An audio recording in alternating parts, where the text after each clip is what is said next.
जब अपना कोई नहीं रहा, बरामदे में रखी पुरानी लकड़ी की कुर्सी पर शरद बाबू खामोश बैठे थे। आसमान में धूप थी, पर उनके भीतर सिर्फ अंधेरा। चेहरा झुर्रियों से भरा, शरीर कमजोर और आंखों में एक अदृश्य सा दर्द, जैसे जिंदगी अब भी किसी जवाब की तलाश में हो। वो पहले एक सरकारी अधिकारी थे, सम्मान, पैसा, ओहदा, सब कुछ था। घर में रौनक थी, दोस्तों की भीड़ थी, रिश्तेदारों की भीड़ भी थी। पत्नी सुधा हमेशा कहती, आप न तो सब है। बेटे रोहन और बेटी दीप्ति भी पापा पापा कहकर उनके गले लगते थे। शरद बाबू के लिए वही उनके संसार का केंद्र थे।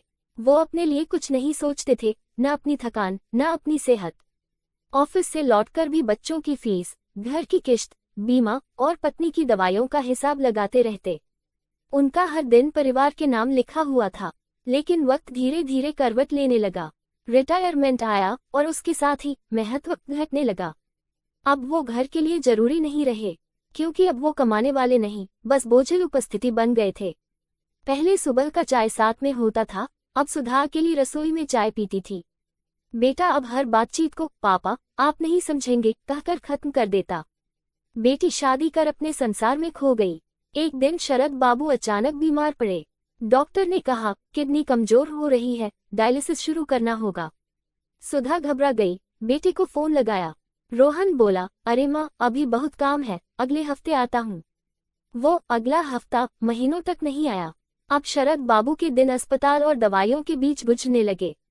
कभी किसी पड़ोसी का हाल पूछने आना, तो कभी पूरी चुप्पी। धीरे धीरे वो समझने लगे कि बीमार इंसान की कोई दुनिया नहीं होती।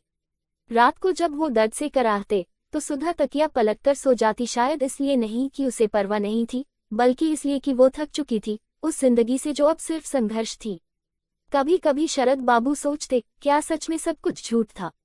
क्या ये वही लोग हैं जिनके लिए मैंने सब कुर्बान किया था?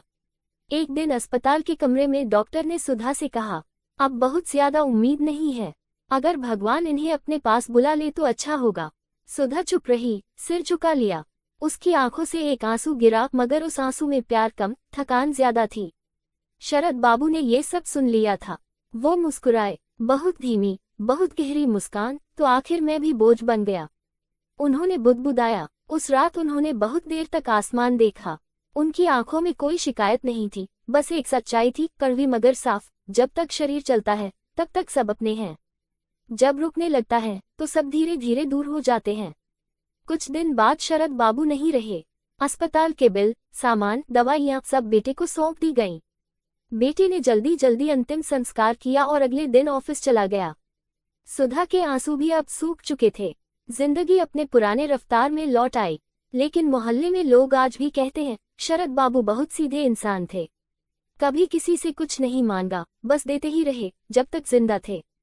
अंतिम पंक्तियां। संदेश, इस दुनिया में सबसे बड़ी मूर्खता है सोचना कि कोई सदा हमारा है। वास्तव में स्वास्थ्य है तो सब अपने हैं, कमाई है तो सब करीब हैं।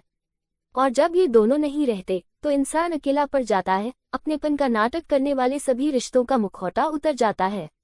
बहुत कम लोग ऐसे होते हैं जो हमेशा हर परिस्थिति में साथ देते हैं और अपनी परवाह, प्यार, देखभाल और अपनेपन से मरते इंसान को फिर से जीवन दे देते हैं। इसलिए अपने लिए जियो, अपने शरीर, अपने मन और अपनी शांति के लिए, क्योंकि जब तक आप खुद अपने साथ हैं तब तक कोई कमी नहीं है। दोस्तों, आपको ये कहानी अच्छी लगी हो तो प्रतिदिन कहानी पढ़ने के लिए चैनल को लाइक, शेयर और सब्सक्राइब जरूर करें और कमेंट में अपना राय जरूर बताएं। धन्यवाद।